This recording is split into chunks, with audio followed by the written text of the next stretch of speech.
Pourquoi l'Iran fait-il peur au monde? Est-ce une menace réelle ou une crainte amplifiée par la géopolitique? Situé au cœur du Moyen-Orient, l'Iran est un pays ancien, puissant et stratégique. Mais aujourd'hui, il est au centre de tensions internationales majeures.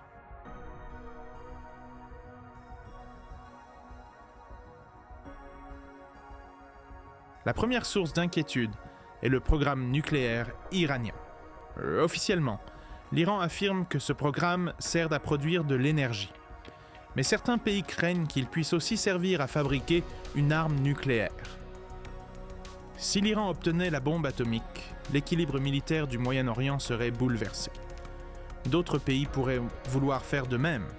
Une course aux armes nucléaires pourrait alors commencer. Mais la puissance de l'Iran ne se limite pas au nucléaire.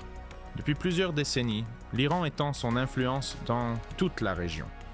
On retrouve son soutien politique ou militaire dans plusieurs pays. Le Liban, la Syrie, l'Irak ou encore le Yémen. Cette stratégie permet à l'Iran d'agir indirectement dans plusieurs conflits. Une méthode qui inquiète ses adversaires.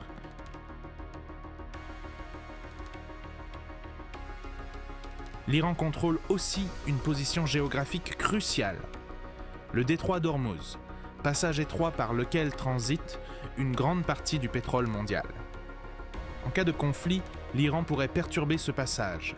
Cela ferait immédiatement grimper les prix du pétrole. Et l'impact serait mondial.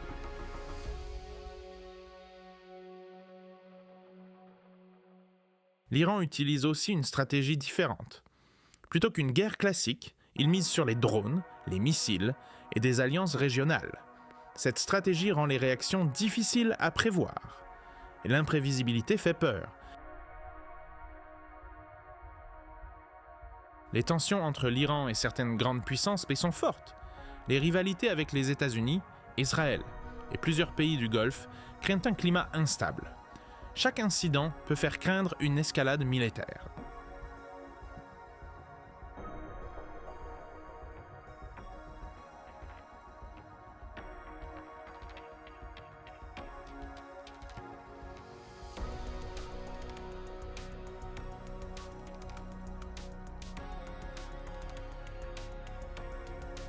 Officiellement, l'Iran affirme que son programme nucléaire est uniquement destiné à des usages civils, production d'électricité, recherche scientifique, médecine nucléaire. Le pays possède des installations modernes et une infrastructure en constante évolution. Parmi les sites les plus connus, on retrouve la centrale de Bushehr, utilisée pour produire de l'électricité. Mais d'autres installations sont dédiées à l'enrichissement de l'uranium.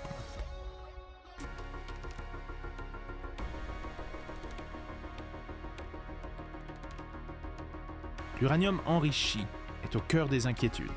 Pour produire de l'électricité, il faut enrichir l'uranium à environ 3 à 5%.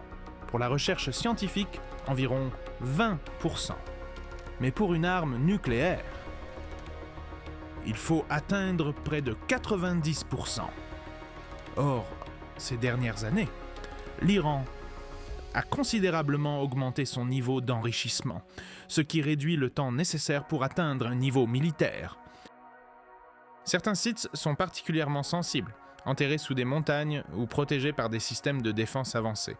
Ces installations sont conçues pour résister à d'éventuelles frappes militaires. Cette stratégie renforce la capacité du pays à poursuivre son programme, même sous pression internationale. En 2015, un accord historique est signé. L'Iran accepte de limiter son programme nucléaire en échange d'une levée des sanctions économiques. Mais en 2018, les États-Unis se retirent de l'accord. Depuis, les tensions augmentent et l'Iran reprend progressivement certaines activités nucléaires. Aujourd'hui, l'Iran ne possède officiellement aucune arme nucléaire. Mais le pays dispose de la technologie, des infrastructures et du savoir-faire. Certains experts estiment que l'Iran pourrait atteindre le seuil nucléaire en quelques semaines, si une décision politique était prise. L'Iran ne mène pas toujours des guerres directes. Sa stratégie repose souvent sur l'influence indirecte, soutien à des groupes armés, alliances politiques présence militaire limitée, une approche appelée guerre par procuration. Objectif, étendre son influence sans confrontation directe majeure. Pendant la guerre civile syrienne, l'Iran intervient pour soutenir le gouvernement. Conseiller militaire, milices alliées, aide logistique, la Syrie devient un maillon essentiel de l'influence iranienne. Après 2003, l'Irak devient un terrain d'influence pour l'Iran. Des milices proches de Téhéran gagnent du poids. L'objectif, sécuriser ses frontières et étendre sa zone d'influence. Au Yémen, l'Iran soutient les rebelles Houthis, un conflit indirect face à l'Arabie saoudite. Ce front élargit encore la rivalité régionale. Le pétrole est l'une des ressources les plus importantes au monde. Il alimente nos voitures, nos avions, nos industries et parfois les tensions géopolitiques. Au cœur de ce jeu mondial, un pays possède un levier stratégique majeur, l'Iran. Mais comment l'Iran peut-il influencer le pétrole mondial? La réponse se trouve dans un passage étroit, mais crucial. Ce passage s'appelle le détroit d'Ormuz. Chaque jour, des dizaines de navires pétroliers traversent ce couloir maritime. Ils transportent une grande partie du pétrole mondial. Et l'Iran se trouve juste à côté. Cela lui donne une position géographique extrêmement stratégique. L'Iran ne contrôle pas officiellement le détroit, mais il peut influencer la circulation maritime. Exercices militaires, patrouilles navales, tensions diplomatiques, chaque action peut inquiéter les marchés. Et lorsque les marchés s'inquiètent, le prix du pétrole monte. Pour l'Iran, ce positionnement est un outil stratégique. Il permet de peser dans les négociations internationales, de répondre aux sanctions économiques et d'influencer l'équilibre énergétique mondial.